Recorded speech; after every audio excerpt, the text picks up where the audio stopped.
සැමටම උතුම් වූ ධර්මාබෝධය පහළ වේවා කියන චේතනාවෙන් යුක්තව උතුම් වූ ඇසළ මාස පුරපසළොස්වක පුන් පොහොය දවසේදී ශාසනික ඉතිහාසයේ වැදගත් වන උතුම් වූ පුන් පොහොයක් වන දවසේදී අප සූදානම් වෙන්නේ සහෝදරත්වයේ නාලිකාව යාල් ටීවී ඔස්සේ පෝදා දහම් කතිකාවත මෙලෙසින් ආරම්භ කිරීම සඳහායි.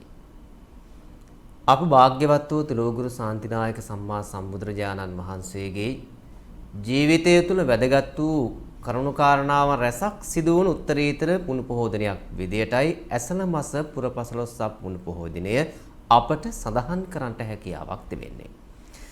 එවන් වූ වටිනා කියන දවසකදී අප සූදානම් උතුම් වූ බුද්ධ චරිතය තුළින් අපගේ ජීවිතයට යම් යම් කරුණු කාරණාවන් අරගෙන ජීවිතේ හැඩගස් ගන්න වාසයේම ශාසනික සම්ප්‍රදාය තුළින් කොහොමද කෙනෙක්ගේ ජීවිතේ හැඩගස්වා ගන්න කියන කරුණුත් එක්ක ඊටමත් හරවත් දහම් කතිකාවතක් මෙලෙසින් නිර්මාණය කරන්න. ඒ වගේම තමයි විශේෂයෙන් උපසපන් භික්ෂුන් වහන්සේලා වස් සමාදන් වෙන උත්තරීතර දවස විදියටත් අද දවස සඳහන් කරන්නට පුළුවන්කමක් තිබෙනවා. එසේනම් අප සූදානම් සියලු ජාතීන්ට සියලු ආගම් වලට එකසේ සලකමින් එකසේ අවස්ථාව ලබා දෙමින් ඒ වගේම දාර්ශනිකයෙක් විසින් සමාජගත කරපු මේ උතුම් වූ වටිනා කියන දහම අද දවසේදී ඔබේ ජීවිතයට සමීප කරන්නටයි අප සූදානම් වෙන්නේ. එහෙනම් අප සූදානම් අද දවසේ අපගේ ගෞරවනීය ආරාධනා පරිදි අප මැදිරියට වැඩම කොට වදාළ පානදුර අරියවංශ ධර්මායතන අධිකාරී ප්‍රවීණ ගීත රචක පූජ්‍යපාද පඬිත අවසරයි දඹගොල්ලේ පදුමසිරි අපේ හාමුදුරන් වහන්සේ ඊ타මාත්ම ගෞරව නමස්කාර පූර්වකව දෙපා නැවත පිළිගනු ලබනවා. අවසරයි අපේ හාමුදුරන්. අපි කල් වේලා ගන්න නැතුව අපේ දහම් කතිකාවතට සම්බන්ධ වෙමු. ඔබ දන්නවා විශේෂයෙන්ම බුදුරජාණන් වහන්සේගේ නිර්මල දහමේ සියලු සත්‍යයන්ට දේශනා කර උන්ගේ ජීවිත නිවැරදි මාර්ගයට ගෙන යාම සඳහායි. උන්ගේ ජීවිත ආලෝකමත් කිරීම සඳහායි. මේ දුක්ඛිත සසර ගමන නතර කිරීම සඳහායි. ඒ නිසා භික්ෂු භික්ෂුණී උපාසක උපාසිකා යන මේ සිව්වන පිරිසගේ බැඳියාව තුළින් තමයි මේ ශාසනික මාර්ගය නිරන්තරයෙන් ඉදිරියට ගමන් කරන්නේ. එහෙමනම් රහතන් වහන්සේ නමක් තුළ තිබෙන්නා වූ සුවිශේෂී කාරණාව මොන වගේද? උන්වහන්සේගේ ජීවිතය තුළින් අප ගත යුත්තේ කුමක්ද කියන කරුණයි අද දවසේ අපි මේ කතා කරන සූදානම් වෙන්නේ. පින්වත් අපේ හාමුදුරුවෝ අපි එතනින් අපේ කතාව ආරම්භ කරමු. ඇත්තටම රහතන් වහන්සේ නමක සතු උත්තරීතර වූ ගුණාංගයන් පිළිබඳව ශාසනික ඉතිහාසය තුළ දැක්වෙනවා. අපි පළවෙනි කාරණා කුමක්ද කියන තැනින් අපේ සාකච්ඡාව ආරම්භ කරමු. ඇසළ පුර පසළොස්වක පොහොය දවස. එහෙමයි. මේ පොහොය පිළිබඳව වැදගත් කරුණු රාශියක් තියෙනවා. අද අපි ඒ කරුණු විස්තර කරන්න නෙමෙයි ඉදිරිපත් වුනේ. එහෙමයි. අද අපි මාතෘකා කරගත්තේ රහතන් වහන්සේ නමක් සතුවන ගුණ විශේෂයක් පිළිබඳව කතා බහ කරන්න. ඒ නිසා බෞද්ධ අබෞද්ධ සියලුම දෙනාට ධර්මාබෝධය ලබා දීම එකම අරමුණ වශයෙන් තබාගෙන අද මේ සිද්ධ කරන ධර්ම සාකච්ඡාව සියලුම දෙනාට සියලු යහපත පිණිසම හේතු වේවායි ප්‍රාර්ථනා කරමින් පළමුවෙන්ම මම ආශිර්වාදය සලසනවා. අද මේ වැඩසටහන මෙහෙවන අපේ ඉන්දික මහතාණෙනි භාග්‍යවත් ලෝතුරා බුදුරජාණන් වහන්සේ සතුන බල 10ක් තියෙනවා. ඒ නිසා බුදුහාමුදුරුවෝ හඳුන්වනවා දස බලධාරී කියලා. එතකොට අපට දැනගන්න අවශ්‍ය වෙනවා මහරහතන් වහන්සේ නමක් තුල එහෙමයි. බල කීයක් තියෙනවද කියලා. මහරහතන් වහන්සේ නමක් තුල පවතිනවා බල 8ක්. බුදුහාමුදුරුවෝ ළඟ තියෙනවා බල 10ක්. මහරහතන් වහන්සේ තුල පවතිනවා බල 8ක්. එහෙමයි. මෙන්න මේ බල 8න් මුල්ම එක තමයි අද මම මේ ඔබතුමා ඉදිරිපත් කරපු ප්‍රශ්නයට අනුව උත්තර සපයන්න බලාපොරොත්තු වෙන්නේ. මහරහතන් වහන්සේ සතු වන මුල්ම බලය තමයි සංස්කාර ධර්මය. සියලු සංස්කාර ධර්මය අනිත්‍යයි කියලා මනා දැනුමකින් යුක්ත වීම. එතකොට අපේ ඉන්දික මහතාණෙනි සංස්කාර ධර්මය අනිත්‍ය නම් මේ අනිත්‍ය ධර්මය මේ සංස්කාරය හට ගැනීමට යම් යම් හේතු සාධක තියෙන්න ඕනේ. එතකොට අපි පළමුවෙන්ම කතා කරන්න ඕන කරන්නේ මෙන්න මේ සංස්කාර ධර්මය කොයි කොයි ආකාරයකට හට ගන්නවාද කියන එක ගැන. බුදුරජාණන් වහන්සේ පැහැදිලි කරනවා මේ සංස්කාර ධර්මය හට ගන්න ආකාර පිළිබඳ. පුඤ්ඤාභි සංඛාරය, අපුඤ්ඤාභි සංඛාරය, ආනෙන්ජාභි සංඛාරය, කාය සංඛාරය, චිත්ත සංඛාරය, වචී සංඛාරය හැටියට. එතකොට මේ ධර්මතාවයේ මුල් වෙලා මේ සංස්කාර ධර්ම හට ගන්නවා. එතකොට අපට එකක් කියලා සීමාවක් දකින්න බෑ. මේ සංස්කාර ධර්මය කොච්චරනම් මේ ලෝකේ හටගෙන තියෙනවද? අස්සක් මුල්ලක් නෑරම පවතිනා වූ ධර්මය ගැන අපට කතා කරන්න පුළුවන්.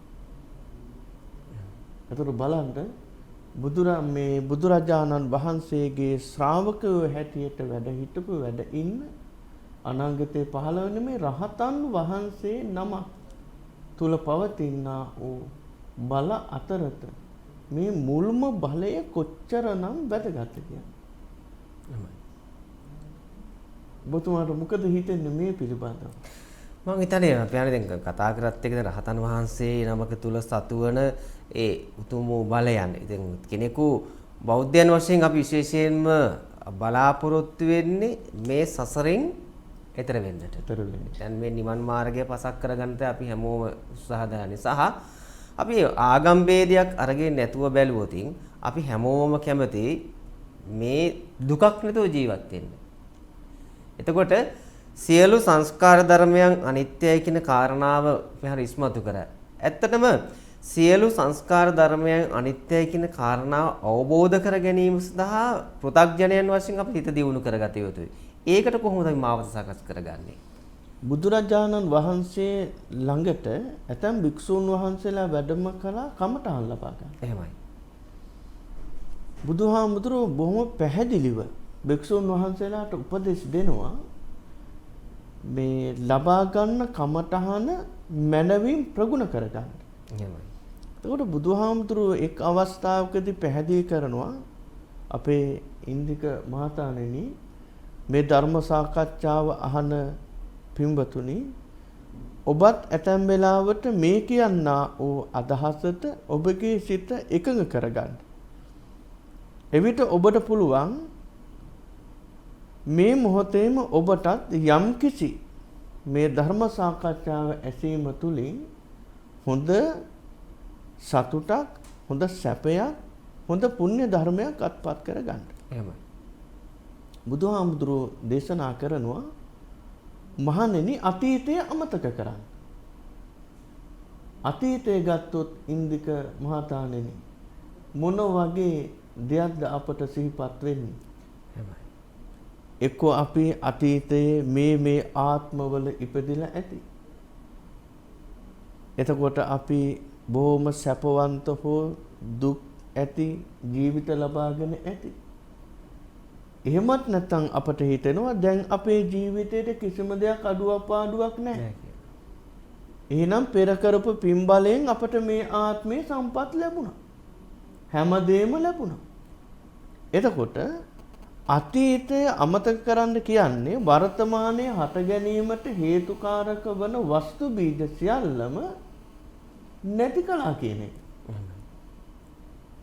අතීතයේ සිද්ධ කරපු හොඳ නරක දෙකේ විපාකේ තමයි මේ වර්තමානයේ ලැබෙන්නේ. ඒතර භික්ෂුන් වහන්සේලාට පහදලා දෙනවා ඔබ වහන්සේලා අතීතය අමතක කරන්න. බලන්න එතකොට කොච්චර මේ බැඳීමක් අයින් වුණාද කියලා. කොච්චර බැඳීමක් අයින් වුණාද? ඊළඟට බුදුහාමුදුරුවෝ භික්ෂූන් වහන්සේලාට අවවාද කරනවා ඔබ වහන්සේලා අනාගත ප්‍රාර්ථනාවක් කරන්නත් එපා. අනාගතය සම්බන්ධව. අනාගත සම්බන්ධව. මම සක්විති රජ වෙනවා. මම දෙදොලොවට අධිපති සක්‍රියා වෙනවා. මම රජ වෙනවා. මම ඇමති කෙනෙක් වෙනවා. එතකොට මම විවිධ ප්‍රාර්ථනාව ඇති කරගෙන ඒව ලබා ගන්න ප්‍රාර්ථනා කරනවා. ඒ ප්‍රාර්ථනාව කරන්නත් එපා. එතකොට බලන්න එතන කොච්චර හිත නිවුණාද කියලා. එතකොට දැන් හිතන්න තියෙන වර්තමානයේ තමන් ලබා ගන්නා වූ ජීවිතය ගැන. දැන් අතීතයත් අමතක කළා අනාගතේ ප්‍රාර්ථනාවකුත් කෙරුවේ නැහැ. එතකොට මේ භික්ෂුන් වහන්සේලාට අන්න වර්තමානයේ යැපෙන්නා වූ පවතිනා වූ මේ ජීවිතය ගැන හොඳට මෙනෙහි කරන්ට දකින්ට ලැබෙනවා. අන්න සංස්කාර ධර්මය ගැන සිහිපත් කරන්න අවස්ථාව ලැබෙනවා. ඒතර අපි දැන් මේ කරුණු කතා කරගෙන යද්දී පැහැදිලි අපි දැන් දන්න සියලු සංස්කාර ධර්මයන් අනිත්‍යයි කියන බව අපි අවබෝධ කරගත යුතුයි කියන කරුණ. ඒතකොට රහතන් වහන්සේ නමක් කියන්නේ සියලු දේවල් අවබෝධ කරගෙන වත්හැරීම ගැන. එතකොට දැන් අපි දැන් වෙනකොට දැන් මේක අහගෙන යනකොට කෙනෙකුට ගැටලුවක් ඇති වෙන්න පුළුවන් බෞද්ධයන් වශයෙන්. දැන් අපි යමක් දුන්නට පස්සේ නැත්නම් දානයක් දුන්නට පස්සේ පින් වාක්‍යයක් කියනවා. එතකොට ඒකේ කියනවා උපදින ආත්මයේදී විසාකා චන්ද්‍රා පදුමා ඒ වගේ කියන එතන මහලතා ප්‍රසාද ලබන්න පුළුවන් කමක් තිබෙනවා. ඒ වගේම තව බොහෝ දේ ලැබෙනවා කියන එකට. එතකොට මේ දායකයා විසින් එතන ඊළඟ ආත්මයේදී යමක් දීම තුලින් ඊළඟ ආත්මයේදී යමක් බලාපොරොත්තු වෙනෝනේ. ඉතින් ඒක කොයි කරුණ කොහොමද අපි හන්නේ අපි විග්‍රහ කරොත්. එතෙන්දී අපට ඇත්තටම අපට නිවැරදි අවබෝධයක් තියෙන්න ඕන. අපේ ගරුතර ස්වාමින් වහන්සේලා ඇතැම් වෙලාවට කියනවා සියල්ල අත්හරින්න කියලා. එහෙමයි. සියල්ල අත්හරින්න, සියල්ල දන් දෙන්න. මෙහෙම කියනවා. හැබැයි ඒ කරන ප්‍රකාශය වැරදි නෑ. අපිට හිතන්න බෑ අපේ ඉන්දික මහත්මයා හෙට රහත් වෙයිද අද රහත් වෙයිද? අපිට එහෙම හිතන්න බෑ. එහෙමයි. සැක හිතන්නත් බෑ. ඔබතුමාගේ වාසනා ගුණය තිබුණොත් ඇත්තටම සියල්ලංගෙන් මිදලා උත්තරීතර භාවයට පත් වෙන්න පුළුවන් ශක්තිය තියෙනවා. හැමෝටම නෑ. එතකොට බුදුරජාණන් වහන්සේ සමීපයට ඇවිදින් ඒ නිර්වාණගාමිනී ප්‍රතිපදාවට බැසගෙන ඒ අනුව රහත් වීමේ වාසනාව ශක්තිය ලබා ගන්නට උත්සාහ කළේ ඇත්තටම ආත්මෙන් ආත්මයට පෙරුම්දම් පුරාගෙන පාරමී බලය සම්පූර්ණ කරගත් උත්තමය. එහෙමයි. ඒ අයට තමයි මේ කෙලෙස් ධර්මය කඩාගෙන මේ උත්තරීතරටපත් වෙන්න පුළුවන් ශක්තිය ලැබෙන්නේ. එතකොට ඒ උත්තමයන්ට ඒ බලාපොරොත්තු වෙන අරමුණු මුදුන්පත් කරගන්න තමයි බුදුහාමුදුරෝ දේශනා කරන්නේ. ඔබ වහන්සේලා අතීතය අමතක කරන්න. අනාගතේ ප්‍රාර්ථනාවක් කරගන්න එපා. එතකොට මේ වර්තමානයෙන් යැපෙන මේ ජීවිතය ගැන හිතන්න. එතකොට මේ භික්ෂුවට අවබෝධ වෙනවා මේ අතීතයේ කරපු කුසල ධර්මයාගේ විපාකයෙන් තමයි මේ අපි ඉපදිලා තියෙන්නේ. එතකොට මේක කැඩුවොත් එහෙම ආයේ නැවත අනාගතේ හට ගැනීමක් නැහැ. එතෙන්දී තෘෂ්ණාව නැමැති කැණි මඩල කඩා ගන්න. එතකොට අපි දන් දෙනවා, සිල් රකින්නවා, භාවනා කරනවා, දස පුණ්‍ය ක්‍රියාවෝම සිද්ධ කරනවා. එතකොට අපි ප්‍රාර්ථනාවක් ඒ ඇයට සිද්ධ කරනවා. මොකද ප්‍රාර්ථනාව? අපි නිවන් දකින්න එපැයි. එතකොට අපි නිවන් දකින තුරුම අපි ඒකට හැඩ ගැහෙන්න එපැයි. අපට වාසනා ශක්තිය ඕන. එහෙමයි. එතකොට දුක් ඇති ආත්මයක ඉපදලා අපට නිවන් දකින්න බෑ. හිතන්නකො පාරේ යනකොට අසරණ පුද්ගලයෙක් ඉන්නවා. ඒ පුද්ගලයාට අපි බණ කිව්වොත් මම බණ කිව්වොත් ඔබ මේ දුප්පත් වුණාට කමන්නේ ඔය සියල්ල අත්හරින්න. ඔබ මේ විදිහට සිල් රකින්න භාවනා කරන්න කිව්වොත් මේ තරත මොකද්ද කියන්නේ? අනේ හාමුදුරු මට ඕක කරන්න පුළුවන්. මේ මට මේ කණ්ඩ ආහාර ටිකක් නැතුව මම ඉන්නේ. මට අඳින්න වස්ත්‍රයක් නැහැ. ඉන්න තැනක් නැහැ. එතකොට ඒ බඳු කෙනෙකුට මේ නිවන ලබා ගැනීමේ පහසුවක් ලැබෙන්නේ නැහැ. එහෙනම් මේ මේ පුණ්‍ය ධර්මය සිද්ධ කරන ඇත්තන්ට මේ වර්තමානයේ අපේ භික්ෂුන් වහන්සේලා අවවාද කරනවා නිවන් දකින්න තුරාවටම සුගතියක ඉපදුනොත් තමයි ඒ නිවන කියන එක පසක් කරගන්න පුළුවන් ශක්තිය ලැබෙන්නේ.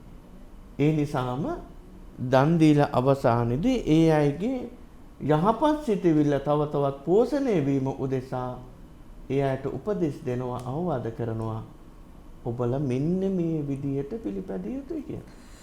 අද උතුම් වූ ඇසළ මාස පුණු පොහොය දවසේදී අපි සාකච්ඡා කරන විශේෂයෙන්ම ඊ타මත්ම මිනිසුන්ට වැදගත් වෙන කාරණාවක්. සමහරක් විටකදී බෞද්ධ නොවන කෙනෙක් මේ වැඩසටහන අනුභවත් ඔබවලන්නේ මොකද්ද කුමක්ද මේ නිවන කියලා කියන්නේ කියලා බෞද්ධ දර්ශනය තුළ ඊට සියල්ල අතහැරීම තුළ මොකද්ද බලාපොරොත්තු වෙන්නේ කියලා. අපි සංසාර ගමනේ ගමන් කරනකොට අපිට සාමාන්‍යක විවහාරික සමාජය තුළ ජීවත් වෙනකොට අපිට අපි හැමෝටම ප්‍රශ්න තියෙනවා. එතකොට ප්‍රශ්න නැත්තේ කාටද කියලා කෙනෙකුට නැති වෙන්න පුළුවන්. අපිට විවාහ ජීවිතයටපත් වුණත් අධ්‍යාපන ලැබුවත් කුඩාවදී සිටියත් ව්‍යාපාරයක් කරත් නැත්නම් රැකියාවක් කරත් නැත්නම් වෙන යම් දෙයක් කරත් අපි හැම විටකදීම ජීවත් වෙන්නේ යම්කිසි පීඩාවන් කොටසක් එක්ක. අනේ පීඩාවන් තුලින් මනස නිදහස් කරගන්න තියෙන මාර්ගය තමයි උතුම් වූ ධර්ම මාර්ගය. නිසා තමයි අපි යාල් ටීවී රූපවාහිනිය ඔස්සේ නැත්නම් සහෝදරත්වයේ නාලිකාව තුලින් අපි නිරන්තරයෙන්ම හැම කෙනෙකුගේම හදවත් වලට මේ දහමේ මිහිරියාව නිරන්තරයෙන්ම කියා දෙන්නට අපි උත්සාහයක් දරන්නේ. අපි සූදානම් කෙටි විරාමයක් ලබාගෙන විරාමයෙන් අනතුරු නැවත අප හැම ඇසළ පුණු පොදාගෙන ලබන උතුම් වූ සදහම් විද්වත් කතිකාව සමගින්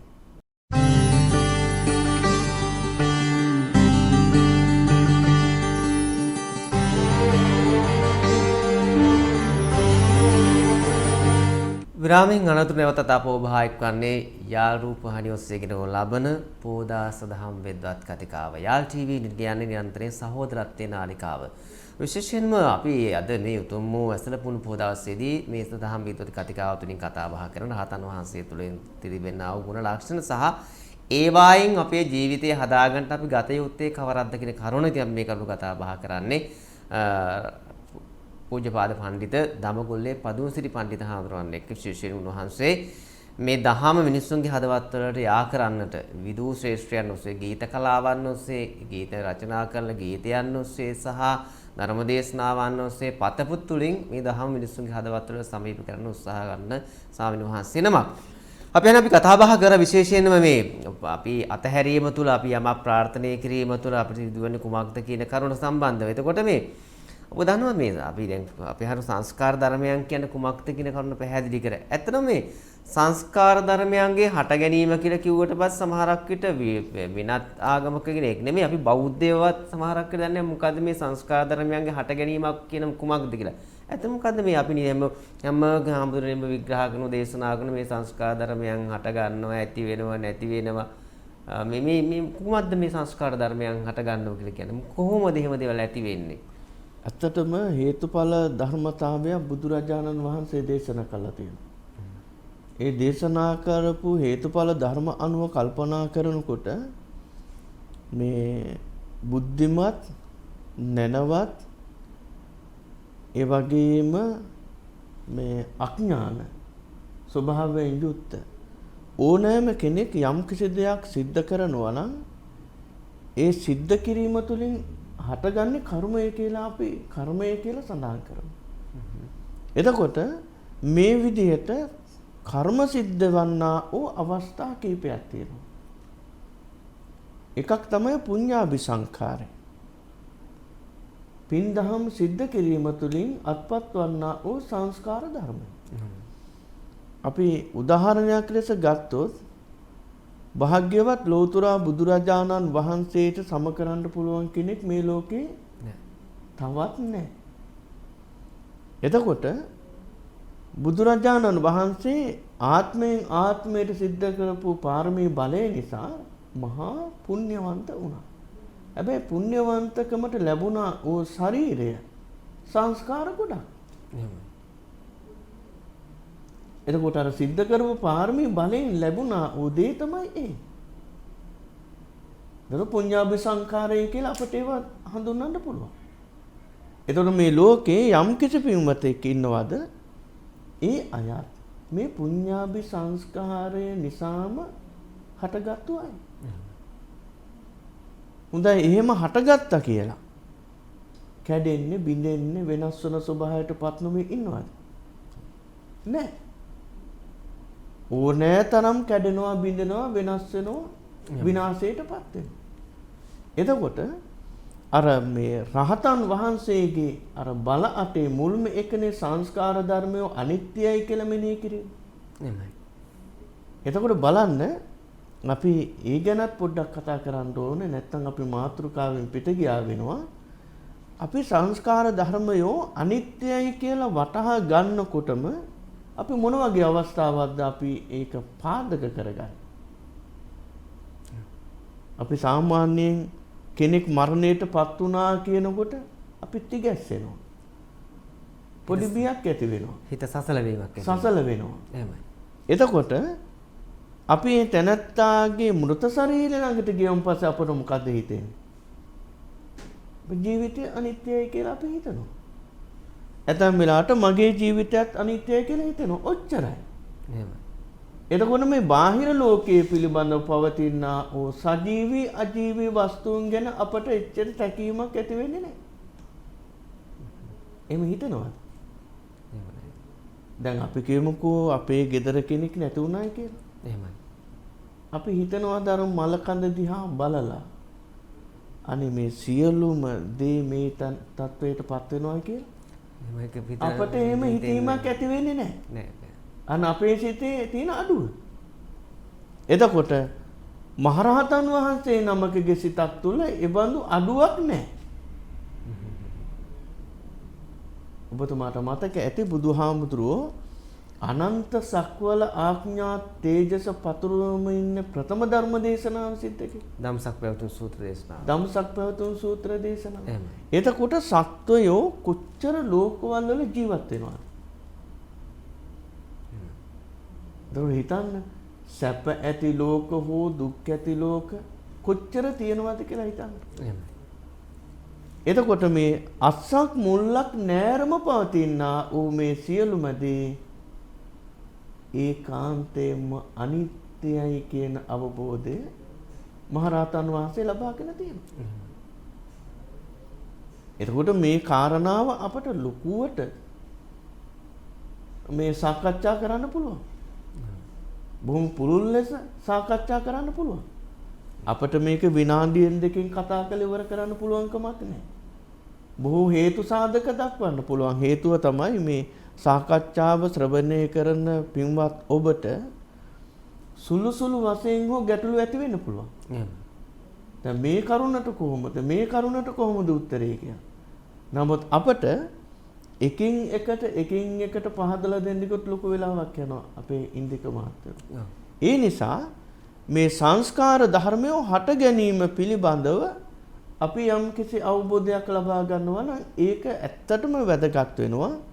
ඒ හටගන්නා වූ සංස්කාර ධර්මය තමයි හටගත්තා වගේම පවතින වගේම විනාශයටපත් වෙනවා. එතකොට මෙන්න මේ සංස්කාර ධර්මය හටගන්නේ කුසල ධර්මය සිද්ධ කිරීම තුළ.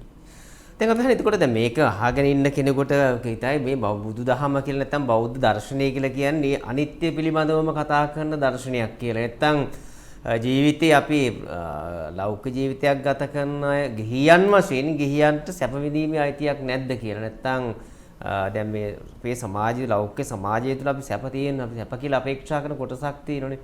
ගියක් දොරක් හරි ගස්ස ගැනීම, දරු මල්ලු හදා ගැනීම, යාන වාහනයක් ගැනීම, හම්බ කිරීමට ඒ වගේම චාරිකාවක් යන එක, විදේශීය යටකට ගිහිල්ලා එන එක, කන බොන එක, සතුටු වෙන එක, ඊට පස්සේ වෙනත් ප්‍රිය සංഭാෂණ පවත්වන එක, මේ සියල්ලක්ම එතකොට කෙනෙකුට හිතන්න පුළුවන්.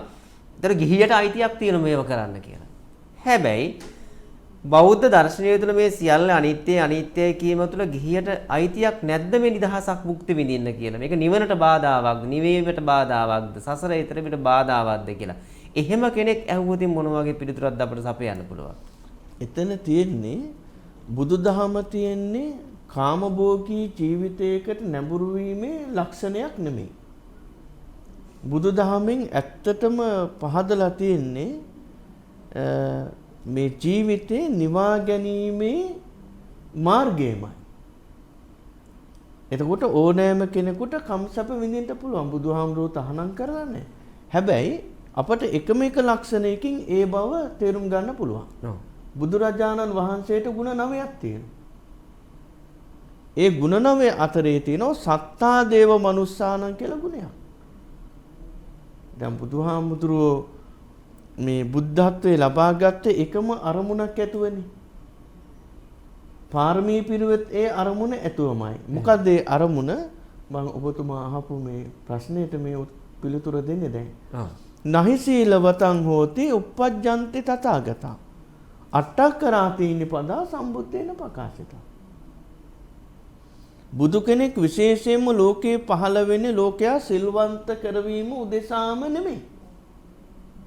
හැබැයි දැන් හිතන්න පුළුවන් මේ ලෝතුරා ශාන්තිනායක බුදුරජාණන් වහන්සේ ලෝකේ උප්පත්තිය ලැබුවේ ඇත්තටම ලෝකයා සිල්වන්ත කරවන්නටම නෙමෙයිද කියලා. දුකක් ඇති වෙන්න පුළුවන්. එහෙමයි. මොකද බුද්ධ කියන වචනේ අහනකොටම බෞද්ධ අපේ සිතේ පුදුමාකාර විදිහේ සතුටක් භක්තියක් ඇති වෙනවා. එතකොට මේ බුදුරජාණන් වහන්සේ ලෝකයා සිල්වන්ත කරවන්නටම නෙවෙයිද පහළ වුණේ. හැබැයි බුදුරජාණන් වහන්සේ ඇත්තටම ලෝකයා සිල්වන්ත කරවන්නට නෙමෙයි පහළ වුණේ. අබුද්දස්ස කාලවල සීල සම්පත්තිය ලෝකේ තියෙනවා. ඒ නිසා තමයි මහා බෝසත්වරු පාරමී පිරීම උදෙසා සීල සම්පත්තියක පිහිටන්නේ. එතකොට සිල් පුරන්න පුළුවන්. සිල් ආරක්ෂා කරන්න පුළුවන්. ඒතර අබුද්දස්ස කාලවල තමයි මහා බෝසත්වරු ඒ ආත්මවල උප්පත්තිය ලැබලා ඒ අදාළ ගුණ ධර්මයන්ට නැඹුරුව කටයුතු කරන්නේ. ඒ නිසා බුදු කෙනෙකුගේ තියෙන එකම අරමුණ තමයි අට්ඨකරාතීනි පද. අකුරු 8කින් යුක්ත පද 3ක් ලෝකයට දේශනා කරනවා. ඒ පද තුන තමයි අනිත්‍ය දුක්ඛ අනාත්ම. මෙන්න මේ ත්‍රිලක්ෂණය ලෝකයට පහදලා දීම තමයි එකම අරමුණ හැටියට බුදුහාමුදුරුවන්ගේ තියෙන්නේ. එතකොට අපට ඇත්තටම හිතෙන්න පුළුවන් අපට ගෙයක් හදාගන්න බැයිද? විවාහ ජීවිතයක් ගත කරන්න බැයිද? අපට බොහොම සැප විඳින්න බැයිද? ඒ සැප විඳීමේ අදහස බුදුරජාණන් වහන්සේ බැහැර කරලා නැහැ. ඒක විරුද්ධත්වයක් නැහැ. විරෝධත්වයක් නැහැ. මිත්‍යානිසංස සූත්‍රයේදී පහූත බක්කෝ භවති විප්පමුත්තු සකාගරා බහූනං උපජීවಂತಿ යෝ මිත්‍යානන්ද දූපති. එතකොට මේ ගිහි ජීවිතයට අදාළ වන සියලුම සම්පත් සලසා ගන්න පුළුවන් එකම ගුණයක් හැටියට බුදුරජාණන් වහන්සේ පෙන්වුවේ ඇත්තටම මෛත්‍රිය. බලන්තෝ කාමභෝගී ජීවිත ගත කරන උදවියගේ මේ මෛත්‍රිය තියෙනවද? අල්ලපු gedara මිනිස්සයා හොඳට ජීවත් වෙනවා නම් ඒකට විරුද්ධවාදීකම් කරන ලක්ෂණනේ බොහෝ දුරට දකින්න ලැබෙන්නේ. ඉරිසියාව, ක්‍රෝධය, වෛර කිරීම. එහෙමත් නැත්නම් තමන්ට නැති දේ අනුන්ට තියෙනවා, ඒ තියෙන දේ පැහැර ගැනීමටනේ උත්සාහ කරන්නේ. එතකොට ඒක කාමභෝගී ජීවිතයක් නෙමෙයි. දුස්චරිත ජීවිතයක්. දුස්චරිත ජීවිතවලට බුදුදහමේ කොතනකින්වත් නිදහසක් නැහැ. එතකොට බුදුරජාණන් වහන්සේ ගිහි විනය හැටියට දක්වන පංචශීල ප්‍රතිපදාව අනුව ගිහි ජීවිතයේ උපරිම සාර්ථකත්වයට පත් වෙන්න පුළුවන් ශක්තිය උගන්වලා තියෙනවා. ඔව් මට දැන් ඒ අතර පැහැදිලි කිරීමක් කරන්න බෑනේ. දැන් කෙනෙකුට හිතෙන්න පුළුවන් දැන් මෙයාලා දැන් පැහැදිලි කරනවා. හැබැයි අපි මේකේ සියලු දේවල් අතහැරීම තුළ සතුට තියෙන වගේ කාරණාව ප්‍රත්‍යක්ෂයක පැහැදිලි. හැබැයි අද සමාජයේ ගත්තොතින් ගිහි පැවිදි ભેදයකින් තොරව මේ දහම අවබෝධ කරගන්න සේයාවක්වත් අපට පේනවා අඩුයි. ඉතින් 99%ක්ම බොහෝ විට මේ ධර්මයේ පිළිබඳව අවබෝධ කරගත්තා කියලා සිතුවාට අතහැරීමට පුරුදු වෙලා නැහැ.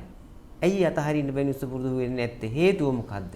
ඔව් අතහරිනවා කියන එක ඇත්තටම බොහොම ගැඹුරු අදහසක්, ගැඹුරු වචනයක්. අපට ඒක සුළුවට තකන්න පුළුවන් කමක් නැහැ. එහෙමයි. හැබැයි අත්හරින්න යමක් තියෙන්න ඕන. එහෙමයි. එතකොට අත්හරින පුද්ගලයා කුමන අරමුණක් ඇතුවද ඒ සියල්ල අත්හරින්නේ? දැන් උදාහරණයක් ලෙස ගන්න මම සහෝදර සහෝදරියෝ 8 දෙනෙක්ගේ කෙනෙක්. මට සහෝදරයෝ 8 දෙනෙක් ඉන්නවා. එතකොට අම්මා තාත්තගෙන් පවා මං ඈත් වෙනවා. නෝ මට ඒක කරන්න පුළුවන් වුණාට අනිත් අයට ඒක කරන්න බෑ. බැඳීම. එතකොට මං එයාට කියනවා අත්හරින්න කියලා. ඒක අත්හරිනවා කියන එක අපට ලේසියෙන් කරන්න පුළුවන් දෙයක් නෙමෙයි. ඒක මේ පිනකටම සිද්ධ වෙන දෙයක්. හැබැයි මේක ටිකෙන් ටික අපට පුරුදු කරගන්න කියන්න පුළුවන්. දැන් අපේ ඉන්දික මහත්මයා මේ ප්‍රශ්නෙට කලින් පොඩි පැනයක් ඇහුවා. කොහොමද මේ ජීවිතය සාර්ථක කරගන්න බුදුදහමෙන් උගන්වලා තියෙන ක්‍රමවේදය කියලා. ඇත්තටම හිතන්නකෝ බුදුහාමුදුරුවෝ සත්තා දේව මනුස්සානං උනේ කොහොමද? දැන් බුදුහාමුදුරුවෝ දේශනා කළාද සියලුම සත්වයාට ඇත්තටම මේ නිවන් දකින්න පුළුවන් කියලා? බෑ. ඔබතුමාට මතක ඇති අට්ටික්කා වනයේකට බුදුරජාණන් වහන්සේ වැඩම කළා. අට්ටික්ක කොළහවුරක් අරගෙන ආනන්ද හාමුදුරුවන්ගෙන් ප්‍රශ්නයක් ඇහුවා. ආනන්ද මේ මගේ අතේ තියෙන අට්ටික්කා කොළ ටිකද වැඩි වනාන්තරයේ තියෙන වනාන්තරයේ තියෙන කොළද වැඩි කියලා. වැඩි කියලා. එතකොට ආනන්ද හාමුදුරුවෝ දුන්න උත්තරේ මොකක්ද? අනේ ස්වාමීනි ඔබ වහන්සේගේ මේ මිටමොලව ගත්ත කොළ ටික පොඩ්ඩක් මේ වනාන්තරයේ තියෙන කොළ කොච්චරද දන්නේ නැහැ. එහෙමයි. එතකොට ආනන්ද හාමුදුරුවන්ට ඒ වෙලාවේ බුදුහාමුදුරුවෝ දේශනා කරුවේ ආනන්ද මං අවබෝධ කරගත්තා වූ ධර්මය අවබෝධ කරගන්නේ මෙන්න මේ අල්පයක් මෙන්න මේ වගේ ටික දෙනෙක්. එහෙමයි. එතකොට බලන්න මේ ලෝකේ ජීවත් වන සත්වයෝ කොයි විදිහටද මේ ධර්මයේ පිළිපැදලා කටයුතු කරන්නේ?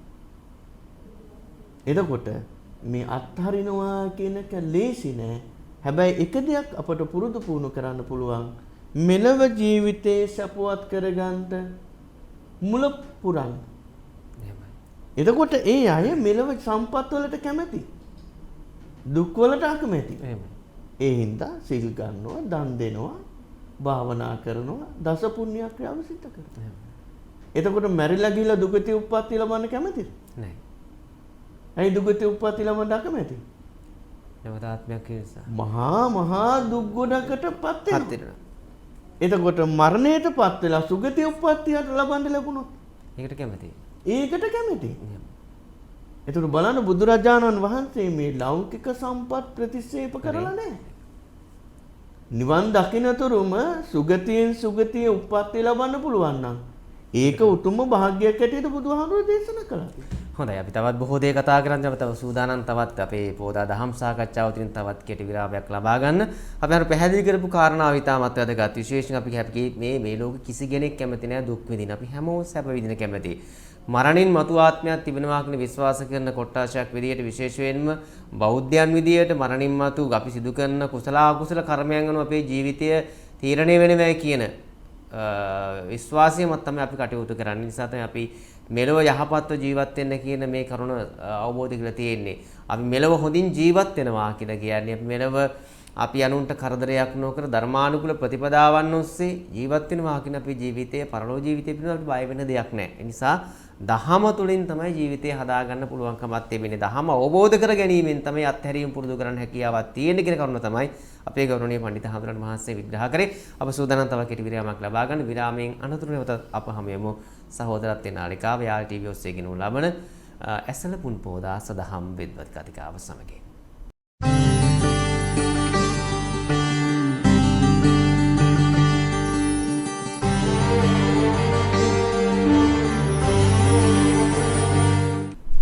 විරාමයෙන් අනතුරු නැවතත් අප ඔබ හා එක්වන්නේ අසුපුරුදු පරිදි සහෝදරත්වයේ නාලිකාව යාල් ටීවී ඔස්සේ ගෙනු ලබන ඇසළ පුන් පොදාස දහම් වෙනවත් කතිකාව සමගින් මේ කරුණු කාරණාව අපි අද කතා බහ කරන්නේ දේශනා කරන්නේ පරම පූජනීය පින්වත් දඹගොළේ පදුමුසිරි ගෞරවනීය පඬිතු හාමුදුරන් වහන්සේ සමගින් අපි කතා බහ කරන්නේ රහතන් වහන්සේ නමක් සතු උත්තරීතර ගුණාංගයන් තුලින් අපේ සමාජයට ගත හැකි ආදර්ශයෙන් මොන වගේද කියන කරුණ මම හිතන්නේ ඊටමත් මනමින් මේ පැහැදිලි කිරීමක් සිදු කරා. අපි අහන්නේ අපි නැවත වරක් අපේ මාතෘකාවට ප්‍රවිෂ්ඨ වෙනවා නම් අපි අතහැරීම සම්බන්ධව නැත්නම් අපට අතහැරීම පිළිබඳව මේ බුද්ධාව තුළ නැත්නම් බෞද්ධ දර්ශනය තුළ කියා දෙනවා. කොහොමද අපි අතහැරීමට සිත පුරුදු කරන්නේ කියන සම්බන්ධව. නමුත් සමාජයේ මේ වන විට චෝදනාවක් තියෙනවා අපට අතහරින්න කියලා මේ කියන අයම එකතු කර ගැනීමක් සිද්ධ වෙන්නේ නැත්නම් අපි අස් කර ගැනීම වෙනුවට රැස් කර ගැනීම සිදු කරනවා කියන කරුණ. ගිහියන්ට වඩා අද බොහෝ විට වෙහෙර විහාරස්ථානවල වැඩ වාසය කරන හාමුදුරුවන්ට චෝදනාවක් ඉල්ල වෙනවා මේ නිතරම හම්බ කරගන්න තමයි බලන්නේ කියලා. එතකොට අපේ දර්ශනයත් එක්ක යන මේ මාවතත් එක්ක අද සම්පූර්ණයෙන්ම ජීවිතයේ තියෙන අනිත්‍ය ස්වභාව අවබෝධ කරගෙන සියලු දේවල් අත්හැරලා ජීවත් වෙච්ච ස්වාමින් වහන්සේලා විශාල ප්‍රමාණයක් සමාජය තුළ ඉන්න උන්වහන්සේලා ගැන කතා බහ නොකරට එහෙම හාමුදුරු ඕනෑතරම් මේ ශාසනික සම්ප්‍රදාය තුළ ඉන්නවා. ඒකත් එක්ක බලද්දී විශේෂයෙන්ම කුඩා කාලයේ පැවිදිවියට පත් වෙද්දිම ජීවිතයේ බොහෝ පිරිසක් අත්හැරලා තමයි මහාන වෙන්නේ. අම්මා තාත්තා දෙමව්පියෝ දේවල මේ හැමදේම අත්හැරගෙන මහාන වෙන්නේ. එතකොට එතනින් එහාට සිත පුරුදු කරගන්න අතහැරීමට තව තවත් සිත පුරුදු කරගෙන මිනිසුන් වෙනුවෙන් මේ ධහම දේශනා කරන්න හිත පුරුදු කරන මාවතක් අත ශාසනය තුළ ඇත්තම ක්‍රියාත්මක වීමක් තිබෙනවද අපේ හාමුදුරුවෝ? ඇත්තටම මේ එහෙම ධර්මතාවයක් තියෙනවා. එහෙම නැත්නම් නැත්තම් ශාසනය පවතින්නේ නැහැ. එහෙමයි. නමුත් මේ රැස් කිරීම පිළිබඳව කතා කළොත් එහෙම ඔතන කොටස් දෙකක් තියෙනවා. එහෙමයි. කර්ම සම්නිචය ප්‍රත්‍ය සම්නිචය කියන්නේ. එතකොට අපි සියලු දෙනාම මේ කෙනෙක් නෑර මේ රැස් කිරීම තමයි කරන්නේ. අපි දැන් මේ රැස් කරනවා කියලා අදහස් කරමුට අපි හිතන්නේ මේ ගෙවල් දොරවල් යාන වාහන ඉඩකඩම් මිල මුදල් මේවා රැස් කරනවා කියලානේ. ඇත්තටම ඒක රැස් කිරීමක් තමයි.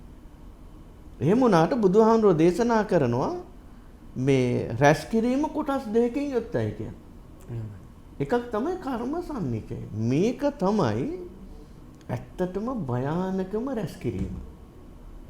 මේක රැස් කරන්නේ නැත්නම් නැවත අපට ගෙවල් දොරවල් මොකක්වත්ම අපට ලැබෙන්නේ නැහැ. එහෙමයි.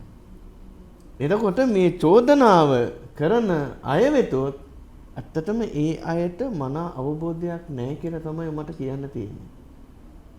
බුදුහාමුදුරුවෝ දේශනා කරනවා බුද්ධත්වයේ ලබා ගත්තත් බුදුහාමුදුරුවෝ දන් දුන්නා. එහෙමයි. රහත් වුණා රහතන් වහන්සේලා දන් දුන්නා. පින්නපාතේ වැඩම කළා ලැබෙන පින්නපාතේ විහාරස්ථානයට අරගෙන ගිහිල්ලා අනිකුත් රහතන් වහන්සේලාට තමන් වහන්සේ ලබාගත් පින්නපාතේ පූජා කරනවා. එතකොට පිනක් සිද්ධ වෙනවනේ. පිනක් සිද්ධ. ඒ රැස් කිරීම. හැබැයි රහතන් වහන්සේ නමක් පිනක් සිද්ධ කරොත් ඒකේ විපාකයක් නැහැ. විපාකයක් නැහැ. නැවත ප්‍රතිසන්දියක් ලබා ගන්න පුළුවන් ශක්තියක් එතන නැහැ. එහෙමයි. ඒ නිසාම රහතන් වහන්සේ නමකගේ සිතක් තුළ ඇතුනේ ක්‍රියාසිතක් පමණයි. එතන අපි පිනක් කරනවා. අපි පිනක් කරනකොට අපට ඒකේ විපාකයක් ලැබෙනවා. එතන අපි රැස් කිරීමක් කරන්නේ. එහෙමයි. රැස් කිරීම. එතකොට මේ රැස් කිරීම අපට නිවන් දකින්න තුරුම සිද්ධ කරන්න වෙනවා. එතන අපේ ඉන්දික මහත්මයා කියපු ආකාරයට කොච්චර මේ ලෝකේ ජීවත් වෙන මිනිස්සු රැස් කරනවද? සමහර අය උත්සාහයෙන් රැස් කරගන්නවා. එහෙමයි. සමහර අය පිනට රැස් වෙනවා. එතකොට තියෙන මිනිස්සයා කෙරෙහි නැති මිනිහා බලන්නේ වැරදි සහගත ස්වභාවයෙන්. මේක තමයි භයානකම දේ. ඇයි අපි තියෙන මිනිස්සයා කෙරෙහි අමනාපයක් ඇති කරගන්නේ? මොකද්ද අපි බලාපොරොත්තු වෙන්නේ?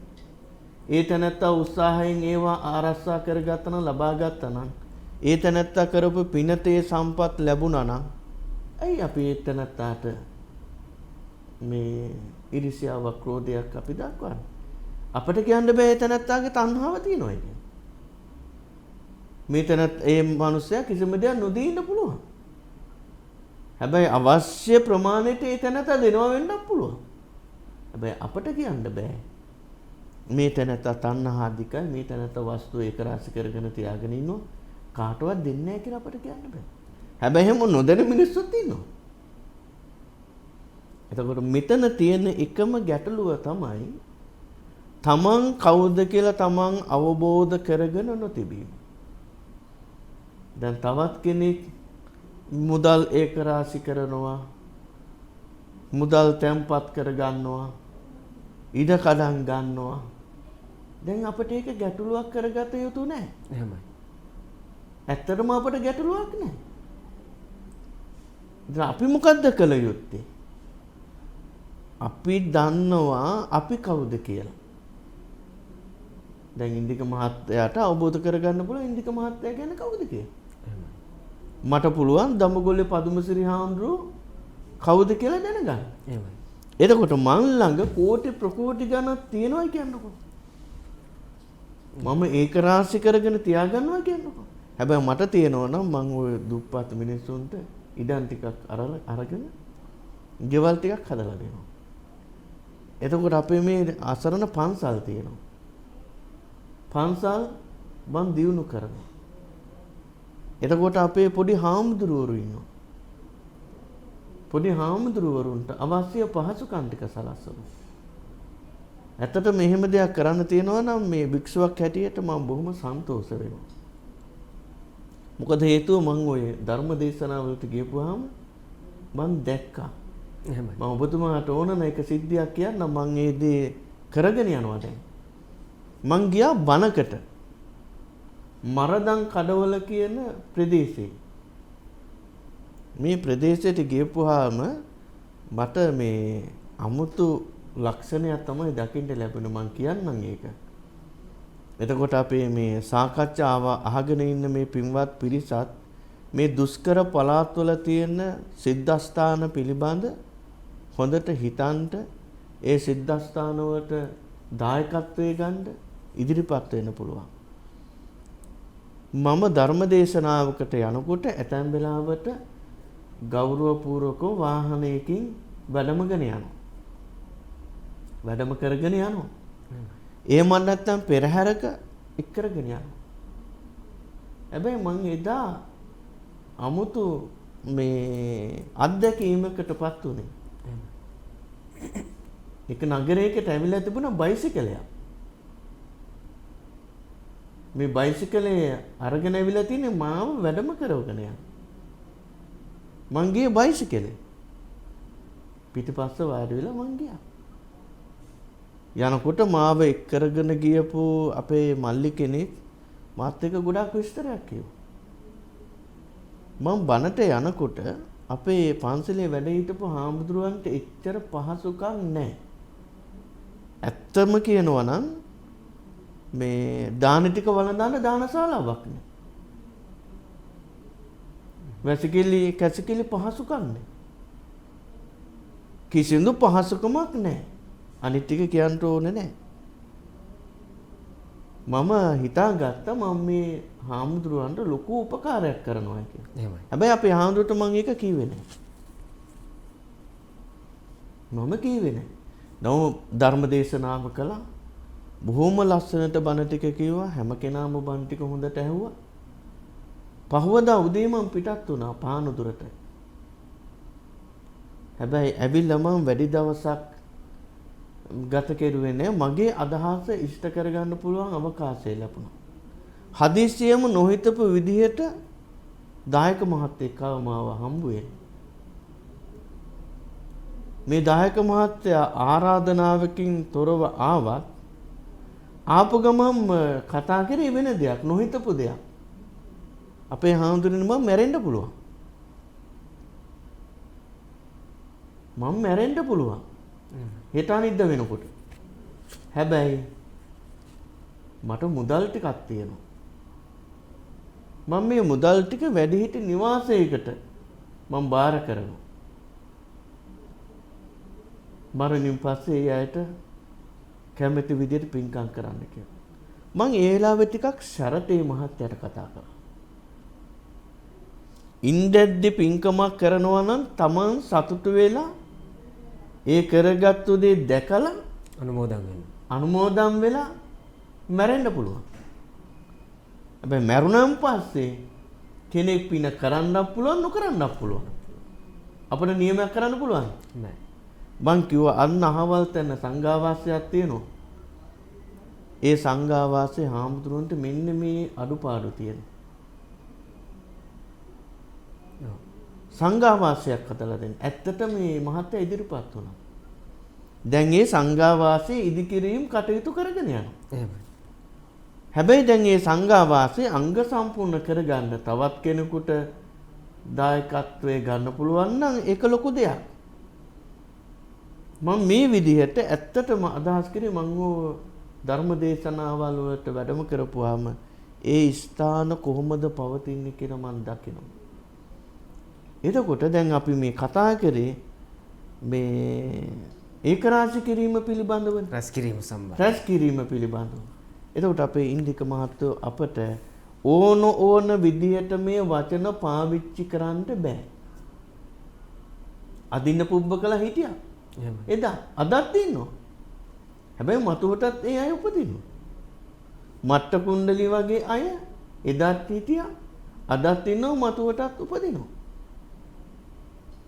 එතකොට ඒ අය මනා නුවණකින්, මනා අවබෝධයකින්, මනා පැහැදීමකින් ඒ අවස්ථාවට මුහුණ දීලා ඒගොල්ලන්ගේ ජීවිත ජය ගන්නවා. හැබැයි මේ රැස් කිරීම කියන එක පිළිබඳව අවබෝධයක් නැතුව කටයුතු කරන අය නම් ජීවිතය විනාශයටපත් කරගන්න. එහෙමයි. එතෙන්දී හොඳ බුද්ධිමත්ව කටයුතු නොකරොත් ජීවිතය විනාශයටපත් කරගන්න. මල්ලි මේකේ එන්ඩ් එකද?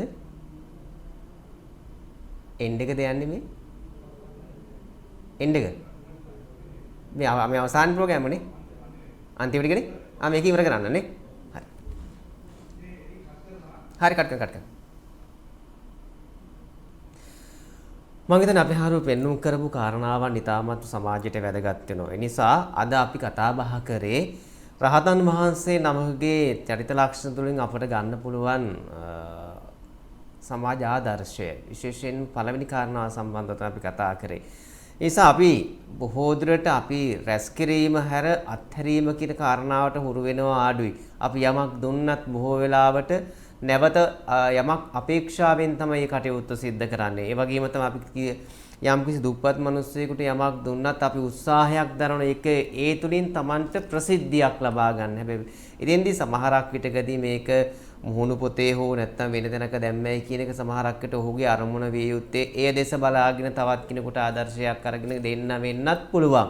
හැබැයි සමහරක් විට තවත් කෙනෙකුට යමක් දීලා ඒක සමහරක් විටකදී අබලව බලාපොරොත්තු වෙන්නේ Tamanට ප්‍රසිද්ධියක් ලබා ගන්නත් වෙන්නත් පුළුවන්. හැබැයි ඉතින් හැම කාරණාවට අපි අපේ දහම තුල දක්වන විදියට සිත තමයි ප්‍රධාන වෙන්නේ. ඒ නිසා අපි ඉදිරියේදී අපි ඉදිරි පුන් පොහොය දවසේදීත් මේ මාතෘකාවේ දෙවෙනි කොටස සාකච්ඡා කරන බලාපොරොත්තු. ඉතින් අපි අවසාන වශයෙන් අපි යන්නේ විනාඩියකින් අපේ සරහැවතුන්ට මේ ඇසල පුන් පොහොය දවසේදී අපි මොන වගේ දහම් පණිවිඩයක්ද ලබා දෙන්න පුළුවන් කමක් තිබෙන්නේ? ඇත්තටම ලබා දෙන්න පුළුවන් මොන එකම දහම් පණිවිඩය තමයි අත්හරිනවා කියන බණපදයේ බොහොම උතුම් එකක්.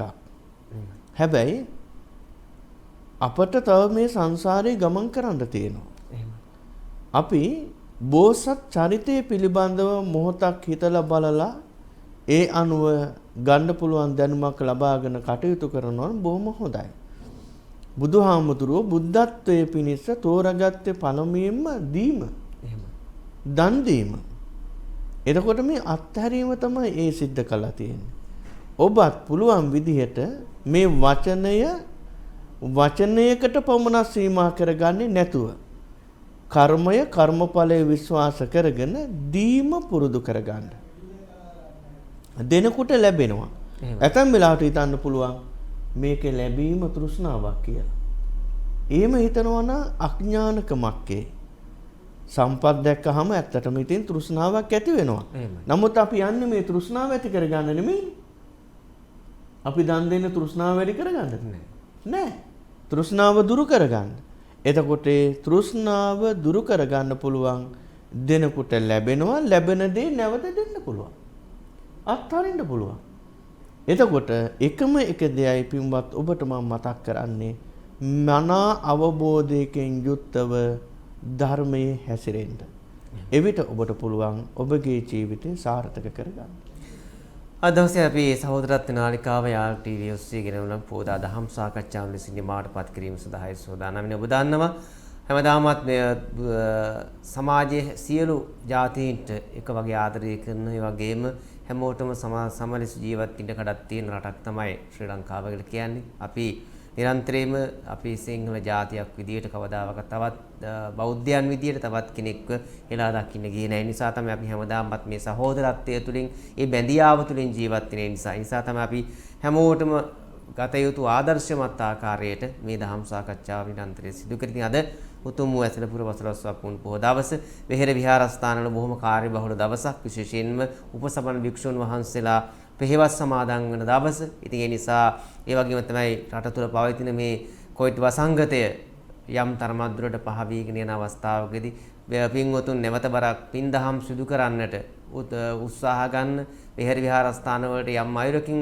ඒකරාශී වන කාලවකවානුවක් නිසා ඔබ බොහොම පරිස්සමින් කල්පනාකාරීව තමන් ගැනත් හිතලා අනුන් ගැනත් හිතලා රට ගැනත් හිතලා කටයුතු කරනවා නම් ඒක තමයි වැදගත් කියන කරුණත් මේ බොහෝ දවසේදී සිහිපත් කරමින් අද දහම් සාකච්ඡාව සාර්ථකමත් කර ගැනීම සඳහා වැඩම කොට වදාළ පානදුර අරියවංශ ධර්මායතනාධිකාරී ප්‍රවීණ ගීත රචක පඬිත පූජ්‍යපාද දඹගොල්ලේ පදුසිරි අපේ හාමුදුරන් වහන්සේට අපි අනේක වාරයක් පුණ්‍යානුමෝදනා සිදු කරනවා. උන්වහන්සේ සිදු කරන මේ ශාසනික මෙහෙවර සිදු කරන් යන උන්වහන්සේ තවදුරටත් ශක්තිය ධෛර්යය ලැබෙන්නට කියලා. ඉතින් අපි ඉදිරි පුරපසල සප්පුණු පොහොය දවසේදීත් මේ සාකච්ඡාව ඉදිරි කොටස අපි කතා බහ කරමු. ඉතින් අපි හාන්ට ගොඩක් පිං අද දවසේ ඇවිල්ලා අපේ මැදිරියට ඇවිල්ලා මේ දහම් සාකච්ඡාව තුළින් මිනිස්සුන්ට යහපතක් කරන්නට අවකාශයන් සැලසුණු වහන්සේට තෙරුවන් ප්‍රාර්ථනා කරනවා. එහෙනම් අපි එළඹෙන පුරපසල සප්පුණු පොහොය දවසේදීත් හමු වෙමු. සහෝදරත්වයේ නාලිකාව යාල් ටීවී පොදා සදහම් විද්වත් කතිකාව සමගින් ඔබ හැම සියලු දෙනාටම තෙරුවන් සරණයි.